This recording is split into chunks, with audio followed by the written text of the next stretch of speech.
Hello students. तो आज हम लोग जैनिज्म पढ़ने वाले हैं, लेकिन जैनिज्म को डिस्कस करने से पहले मैं अपने बारे में आपको कुछ बताना चाहता हूँ। जैसा कि आप लोगों को पता ही होगा कि हाल ही में क्या हुआ है कि रिजल्ट आया सीजीएल का, जिसमें से मैं सिलेक्टेड हुआ हूँ। सीजीएल का रिजल्ट मैंने आपको बताया भी था, प्रीलिम्स जब मेरा पीटी निकला था मैंने शायद आपको बताया भी था इस चैनल पे। तो मुझे सीजीए अकाउंटेंट के पोस्ट मिला है। और मैं यहाँ पे मैंने जीके एक्सपर्ट इसलिए लिखा है क्योंकि मैं पहले से ही ऑफलाइन क्लास में जीके पढ़ा भी रहा था।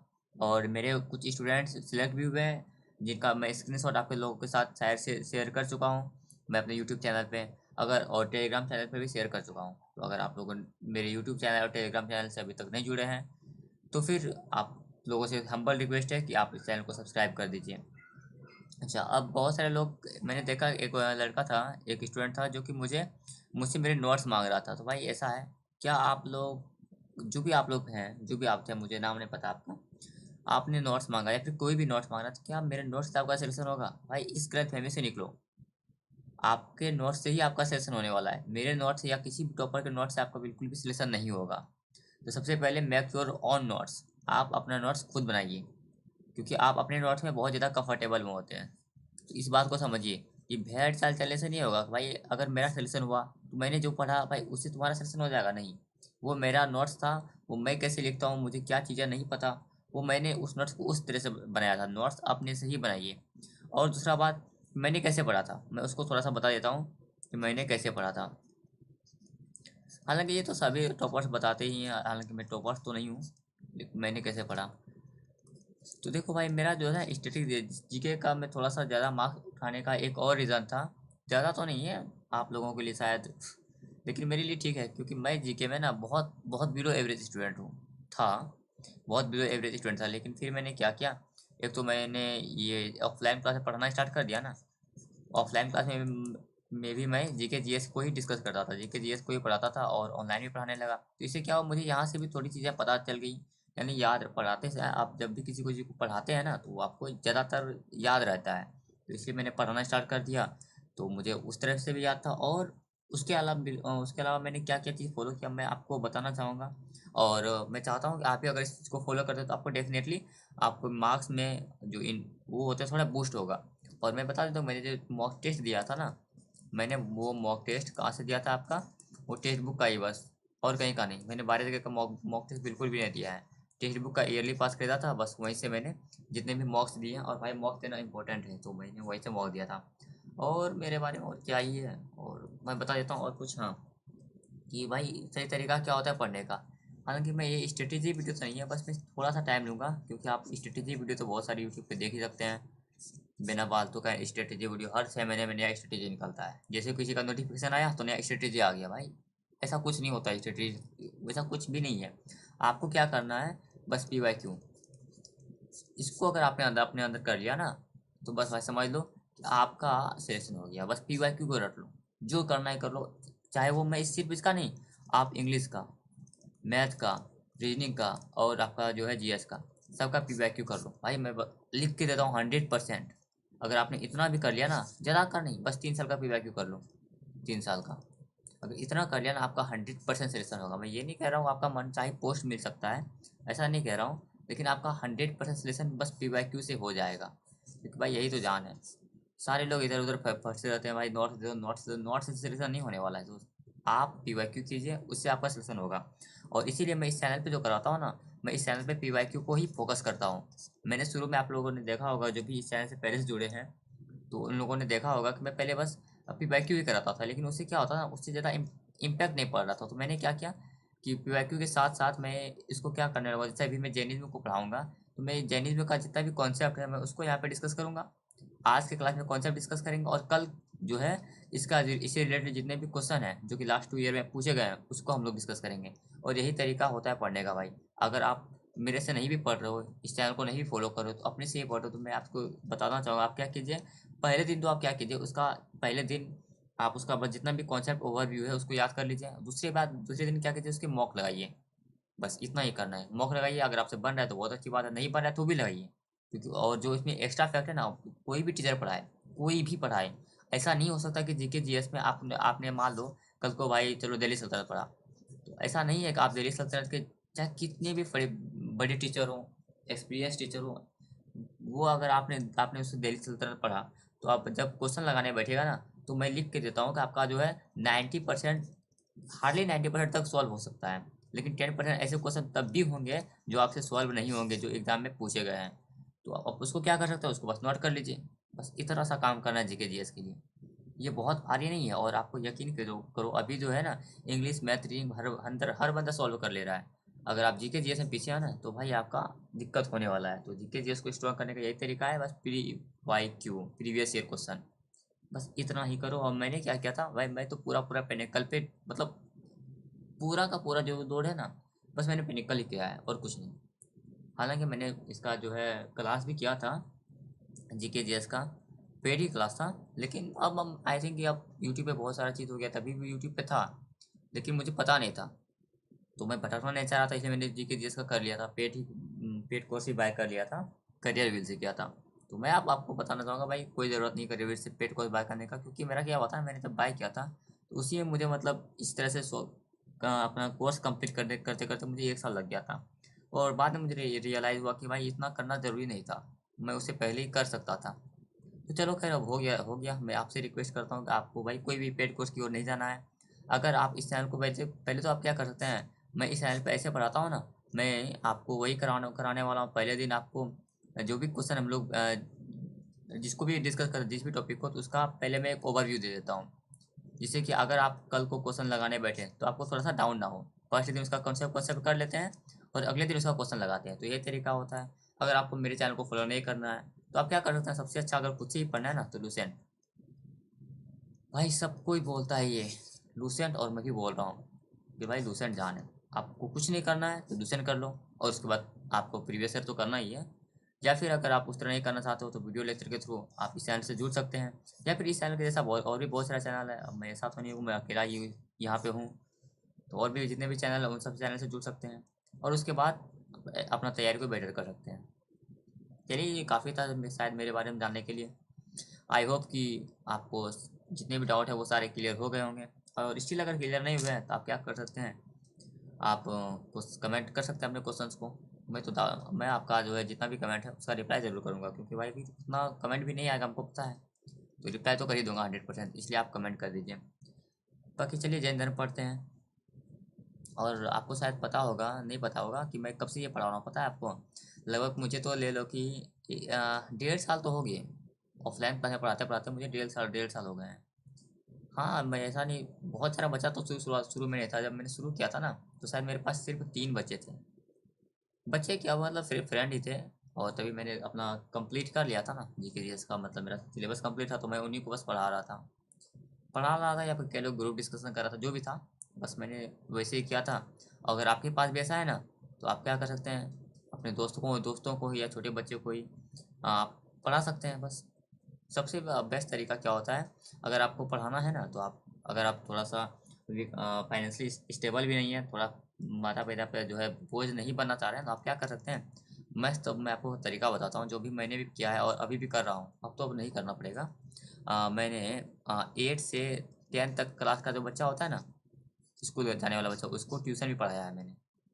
तो इससे क्या होता है, आपका इसमें सबसे आपको बेनिफिट क्या मिलेगा, मैं बता देता हूँ। सबसे ज़्यादा बेनिफिट इसमें क्या मिलता है, जब हम लोग मैथ पढ़ाते हैं ना उसको, तो यहाँ से सबसे ज़्यादा बेनिफिट मिलता है। आपका जो बेस है ना, बहुत स्ट्रांग हो जाएगा, बहुत ज़्यादा स्ट्रांग हो जाएगा मैथ में। आप समझ लो कि अगर आपने अब वैसे तो आप सिक्स से भी पढ़ा सकते हो, 6 से 10 तक पढ़ा सकते हो। किसी को बच्चे को पकड़ो, नहीं ज़्यादा पैसा दे रहा भाई, 500 ले लो, 1,000 ले लो, जितना भी ले दे रहा है उसको पढ़ाओ। आपका इससे क्या होगा, मैथ तो बस पूछो मत यार, मैथ में बहुत ज़्यादा इंप्रूवमेंट मिलेगा। और अगर आप उसको हिस्ट्री सब पढ़ाते हो, तो उसमें भी आपको सोशल साइंस में भी इम्प्रूवमेंट नज़र आएगा। तो ये भी तरीका है एक। बाकी चलिए, अगर इतना ताम झाम नहीं करना है, तो भाई जनरली बस क्या करो, किसी चैनल को फॉलो करो। आप मेरे चैनल को सब्सक्राइब कर सकते हो। अभी तो मैं इसमें जो कर रहा हूँ ना, जीके जीएस पढ़ा रहा हूँ, जो बेनिफिशियल है आपका जीडी से लेकर आपका सीजीएल तक, कोई भी एग्ज़ाम आए सब इससे क्लियर हो जाएगा। चलिए स्टार्ट करते हैं, जैन धर्म को पढ़ते हैं, जैनिज्म को।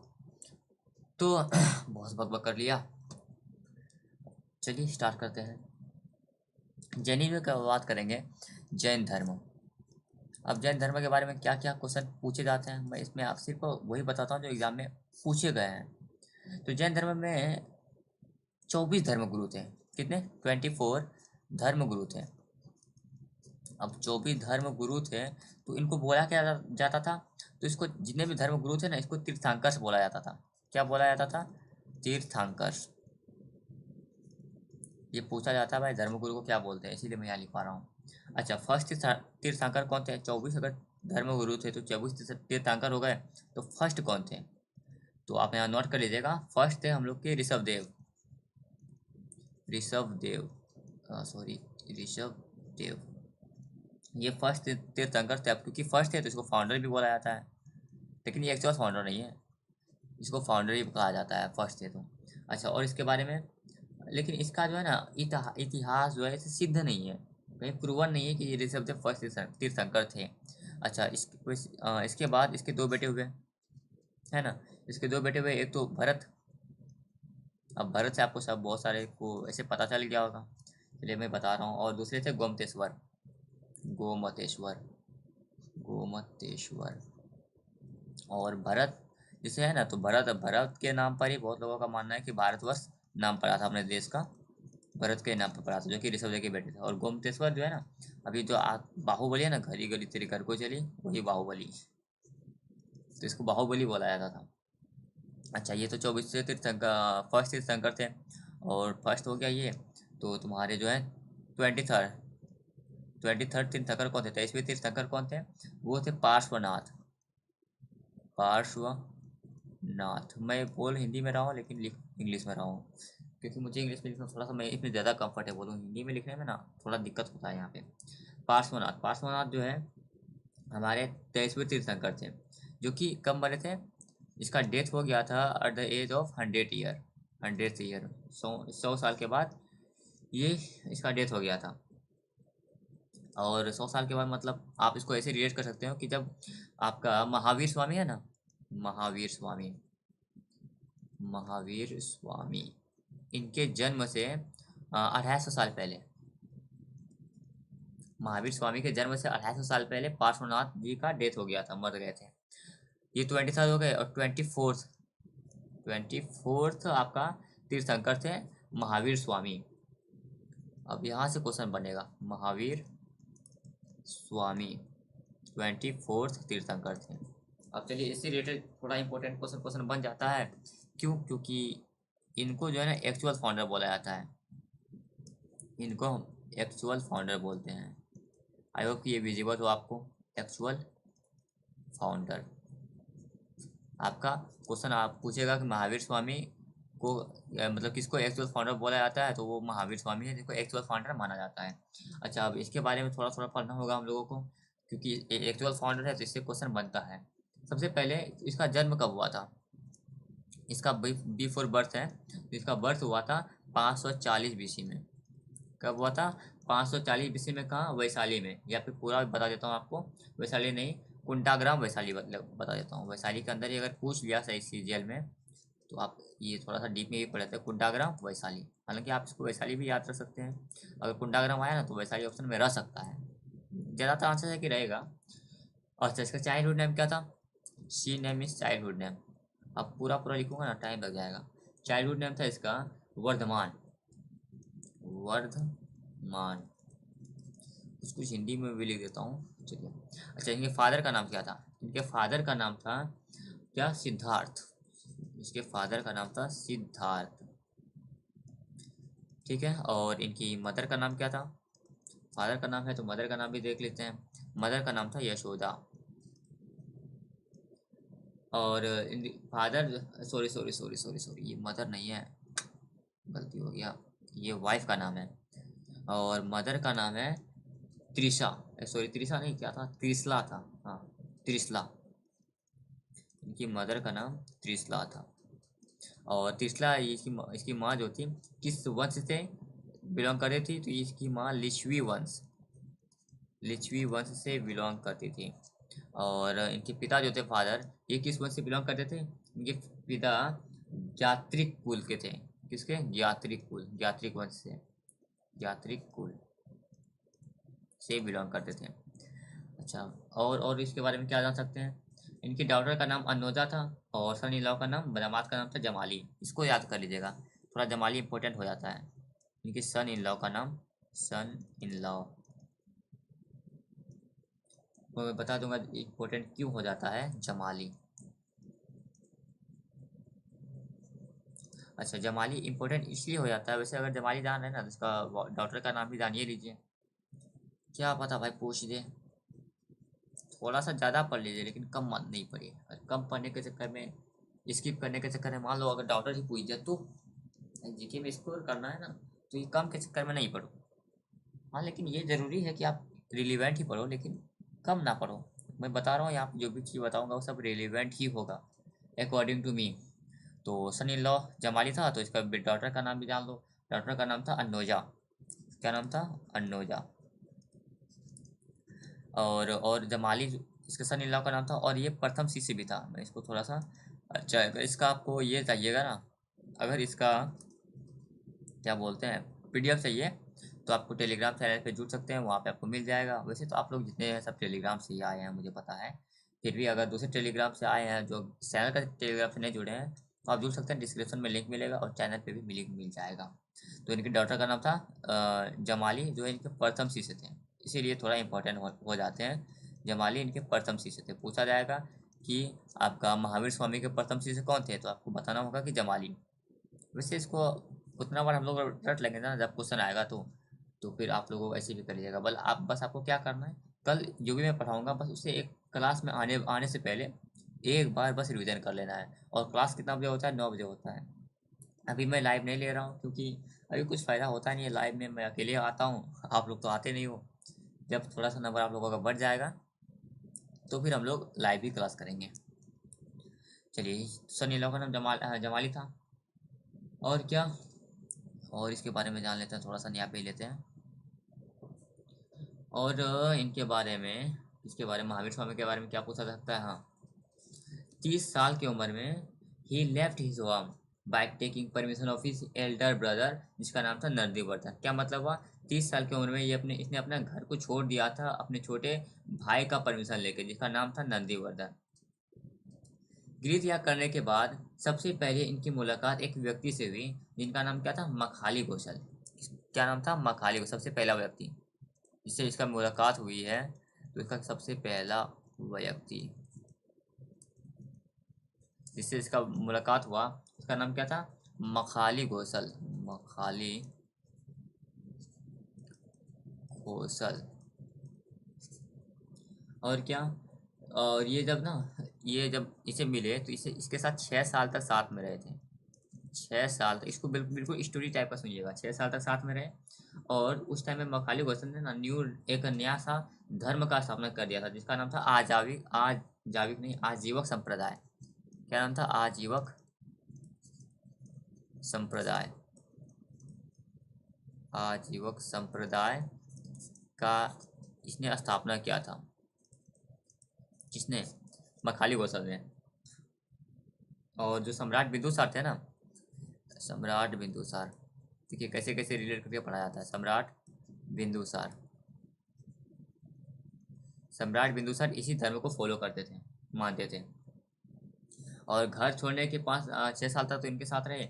और जब घर छोड़ने से जब 12 साल हो गया ना, at the age of 12 years, 12 years मतलब घर छोड़ने के 12 साल बाद, 12 साल के बाद, आफ्टर, लिख देता हूँ मैंने तो आप लोग कन्फ्यूज हो जाइएगा। आफ्टर 12 ईयर्स क्या हुआ? इनको इनलाइटमेंट हो गया, यानी कि महाज्ञान की प्राप्ति हो गई।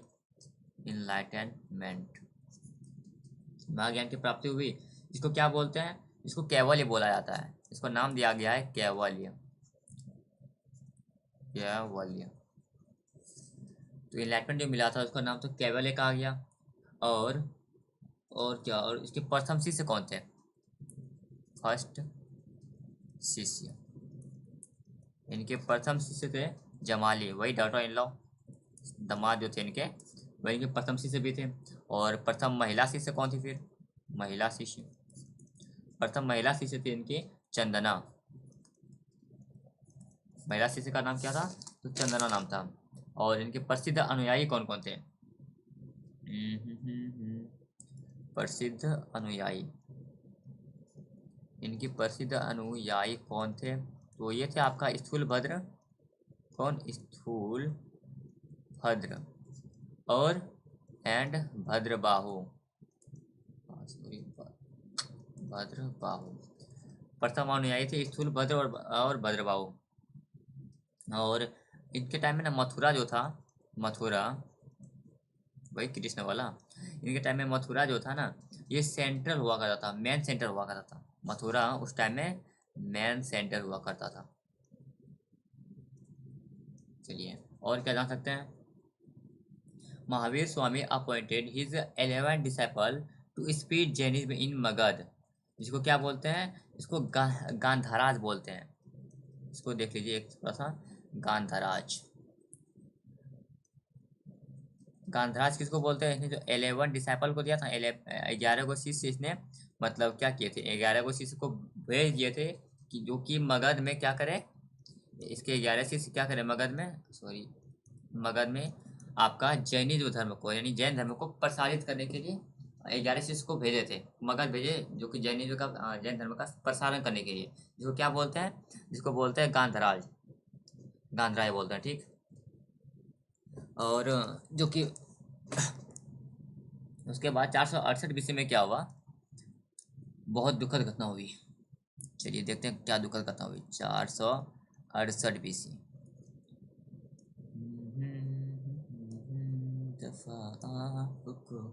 468 BC में क्या हुआ, महावीर स्वामी की मृत्यु हो गई।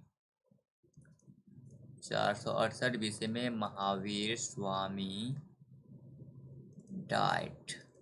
और इस घटना को क्या बोलते हैं, इस घटना को बोलते हैं sorry sorry sorry sorry, Pawapuri नहीं बोलते हैं, महावीर स्वामी डाइट इन पावापुरी। ये इनका मृत्यु हुआ था पावापुरी में, पावापुरी में, ठीक है। चलिए ये वैसे क्वेश्चन में आएगा नहीं, मैंने यहाँ पे गलत लिख दिया था यहाँ पे। और क्या इसके बारे में पूछा जा सकता है। 300 BC में क्या हुआ, अप्रोक्सीमेटली 300 BC में, लगभग 300 BC में मगध में भीषण अकाल पड़ गया। मगध में भीषण अकाल पड़ा, भीषण अकाल पड़ा।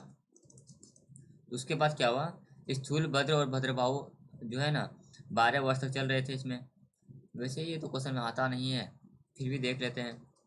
फर्स्ट जैन, ये हाँ ये आ जाएगा इम्पोर्टेंट ही है, इसको हम लोग पढ़ लेते हैं। फर्स्ट आपका जैनिज्म काउंसिल, जैसे बुद्धिज्म में बुद्धिस्ट काउंसिल हुआ था, उसी तरह जैनिज्म काउंसिल, जिसको हिंदी में क्या बोलते हैं, जैन महासंगति बोलते हैं। मैं एक बार लिख देता हूँ इसको, जैन महासंगति, जो हिंदी में पढ़ रहा हूँ उसको भी ठीक लगेगा।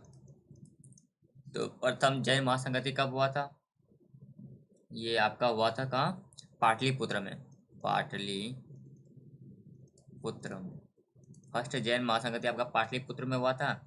और रूलर कौन था, चंद्रगुप्त मौर्य थे, चंद्रगुप्त मौर्य। अब आई थिंक ये तो बताने का जरूरत नहीं है कि ये मौर्य डायनेस्टी के थे, अगर ये भी बताने का जरूरत है तो कुछ दिक्कत वाला बात है। और उसके चेयरमैन कौन थे, इसके फर्स्ट बुद्धिस्ट काउंसिल के चेयरमैन अध्यक्ष, फर्स्ट बुद्धिस्ट काउंसिल के अध्यक्ष थे आपका स्थूलभद्र, स्थूलभद्र। ये आपका फर्स्ट अध्यक्ष थे, यानी जैन महासंगति के अध्यक्ष थे। भद्रबाहु ने स्थूलभद्र को कहा, इसमें क्या हुआ था कि भद्रबाहु ने स्थूलभद्र को कहा कि हमें अपने अनुयायी को लेकर मगध से बाहर चले जाना चाहिए। क्यों, क्योंकि अकाल पड़ गया था, और क्या, नहीं तो सारे मारे जाएंगे। ये इसने भद्रबाहु ने स्थूलभद्र को कहा, लेकिन स्थूलभद्र माना नहीं। और स्थूलभद्र जब नहीं माना तो भद्रबाहु क्या क्या अपना अनुयायी को लेकर चला गया। तो इस तरह से अगर आप स्टोरी से याद रखते ना तो ये अच्छा हो जाता है, याद रखने में मतलब थोड़ा सा मदद मिलता है। चलिए अगला काम क्या हुआ, उसके बाद जैनिज्म जो है ना दो भाग में बढ़ गया था, एक तो श्वेतांबर और दिगंबर में।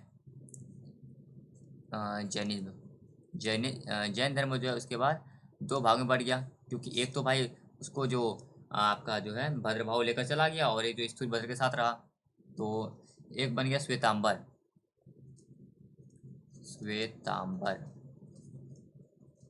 और एक हो गया आपका दिगंबर।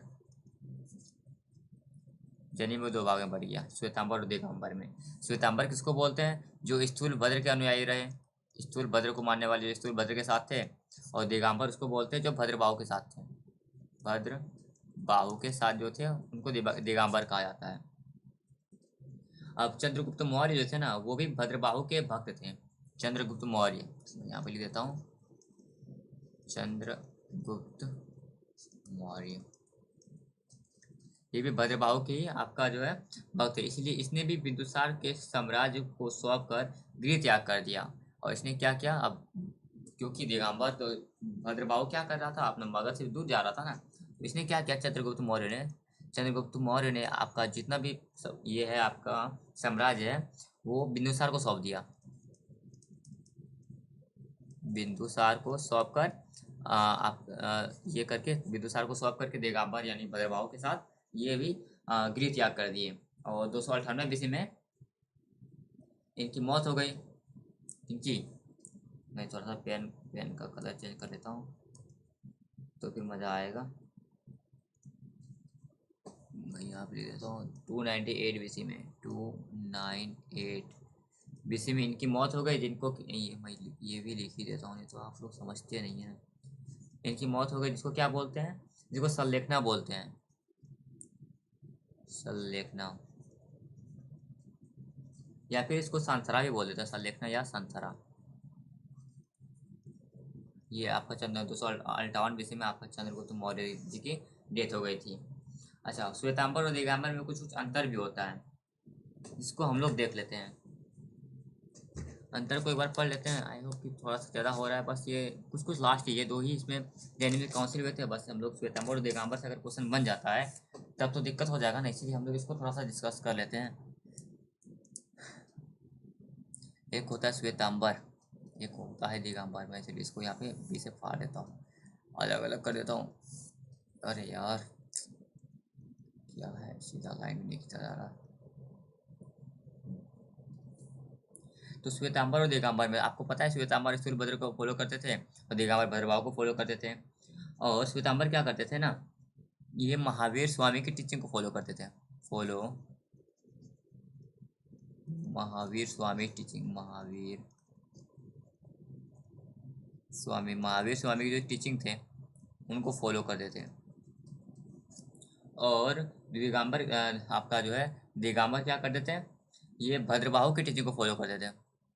किसके, भद्रबाहु की टीचिंग को फॉलो करते थे। भद्रबाहु में कंप्लीट नहीं लिख रहा हूँ, अगर आप नोट्स बना रहे हैं तो आपको आप इसको कंप्लीट कर सकते हैं अपने से। मैं बता दे रहा हूँ कि ये भद्रबाहु की टीचिंग को फॉलो करते थे। और क्या अंतर था इन दो में, ये लोग जो थे ना, श्वेतांबर मॉन्क्स थे। श्वेतांबर के जो मॉन्क्स थे ये क्या करते थे, आपका व्हाइट क्लोथ पहनते थे। ये व्हाइट क्लोथ पहनते थे, यानी सादा कपड़ा पहनते थे श्वेतांबर के मॉन्क्स। और दिगंबर के जो मॉन्क्स थे ये कोई क्लोथ ही नहीं पहनते थे। ये नॉट वियर क्लोथ, ये लिख देता हूँ, ये क्लोथ पहनते ही नहीं थे, बड़ा से नॉट वियर क्लोथ्स। ये दिगंबर का बात हो गया। और क्या क्या, और भी कुछ अंतर है क्या, बिल्कुल अंतर है। इनका मानना था, श्वेतांबर का मानना था कि महावीर स्वामी जो है ना, Mahavir Swami was married, Mahavir Swami married थे, इनका मानना था। वाइल इनका क्या मानना था, इनका मानना था कि जो है महावीर स्वामी अनमैरिड थे, यानी कि अनमैरिड, आप समझ लीजिएगा। और उसके बाद और क्या मानना था इसमें आपका, श्वेतांबर लोगों का मानना था, इसमें क्या था ना कि वुमेन का जो एडमिशन है, वुमेन का एडमिशन अलाउ था इसमें, वुमेन एडमिशन अलाउ था, लेकिन इसमें अलाउ नहीं था। यानी इसमें दिगंबर में वुमेन नहीं आ सकती थी, लेकिन औरतें दिगंबर में भाग नहीं ले सकती थी, दिगंबर में औरत नहीं बन सकती थी। लेकिन श्वेतांबर में जो मॉन्क्स हैं वो औरत मॉन्क्स भी होती थी, क्योंकि इनको भाई कोई दिक्कत नहीं था श्वेतांबर को। और क्या, और एक 19वें तीर्थंकर हुए, 19वें तीर्थंकर, इनका नाम क्या था, 19वें तीर्थंकर का नाम मल्लीनाथ था। 19वें तीर्थंकर का नाम मल्लीनाथ था। और इनके अकॉर्डिंग क्या था, अब इन लोगों का मानना था, श्वेतांबर का मानना था कि ये महिला थी, और क्योंकि दिगंबर महिला को आने नहीं देते थे, दिगंबर को मानते थे कि भाई जितने भी जैन जैन धर्म के मॉन्क्स हैं वो महिला नहीं हो सकती है, तो इनका मानना था कि मल्लिनाथ जो है ये पुरुष थे। अब एग्जैक्टली क्या था भाई किसी को नहीं पता, मुझे भी नहीं पता, सबका अलग अलग इसमें मत है, तो क्या ही कर सकते हैं। और क्या, चलिए ये तो काफ़ी था श्वेतांबर और दिगंबर में जो अंतर था। आई होप कि अगर पूछेगा तो इतना ही अंतर पूछेगा। और कुछ पढ़ लेते हैं। फर्स्ट बुद्धिस्ट का सॉरी फर्स्ट जैनिज्म कॉन्सेप्ट पढ़ ही लिए, तो सेकंड जैनिज्म कॉन्सेप्ट पढ़ लेते हैं, जो कि लास्ट है सेकंड जैनिज्म कॉन्सेप्ट, जो कब हुआ था आपका 513 एडी में हुआ था, 513 एडी में हुआ था, वैसे डेट नहीं पूछेगा। और इसका प्रेस कहाँ था, ये हुआ था आपका वल्लभी गुजरात में, वल्लभी गुजरात। और क्या इम्पोर्टेंट है इसमें से, रूलर कौन था उस टाइम में, रूलर था आपका, ये क्या था उस टाइम में, रूलर कौन था, नहीं रूलर का भाई मुझे याद नहीं आ रहा है। शायद उस टाइम में रूलर कोई था ही नहीं, रूलर मतलब होगा कोई, मेंशन नहीं है, कहीं नहीं लिखा हुआ है, आप इसे गूगल करके भी देख सकते हैं। और चेयरमैन उसमें अध्यक्ष कौन थे, तो वो आपका चेयरमैन थे देववर्धी, अध्यक्ष थे देववर्धी। और पूरा नाम क्या था, देववर्धी क्षमा क्षमा क्या था, क्षमा श्रमण, देववर्धी क्षमा श्रमण, में हिंदी में ले जाता भाई, बहुत दिक्कत है इसमें।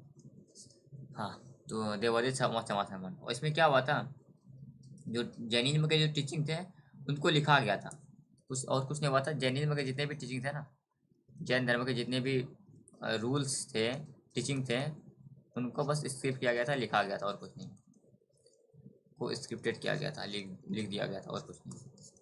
और जैन टेक्स्ट, ये भी इम्पोर्टेंट है, जो भी जैन टेक्स्ट है ना उसको क्या बोलते हैं, आगम कहते हैं, जैन टेक्स्ट को आगम कहते हैं। चलिए ये था जैन धर्म के बारे में। आई होप कि ये वीडियो आपको, अगर आप लोग यहाँ तक देख रहे हैं तो आई होप कि ये वीडियो आपको पसंद ही आया होगा। और अगर पसंद आया है तो आप लोगों से थोड़ा सा छोटा सा निवेदन है, चैनल बिल्कुल नया है तो मैं चाहूँगा, और भाई बहुत जोर से दिल से एकदम ये रिक्वेस्ट है कि इस चैनल को सब्सक्राइब कर दो, दोस्तों के साथ शेयर कर दो, वीडियो को लाइक कर एक प्यारा सा कमेंट कर दो, और जो भी डाउट है मुझसे रिलेटेड कुछ पूछना या फिर चैप्टर से रिलेटेड कैसे भी जो भी आपका क्वेश्चन है तो आप उसको कमेंट में कर सकते हैं, और आई मतलब 100% मैं बता रहा हूँ आपका रिप्लाई ज़रूर करूँगा, तो आप क्वेश्चन कर सकते हैं। चलिए पढ़ते रहिए, और क्या।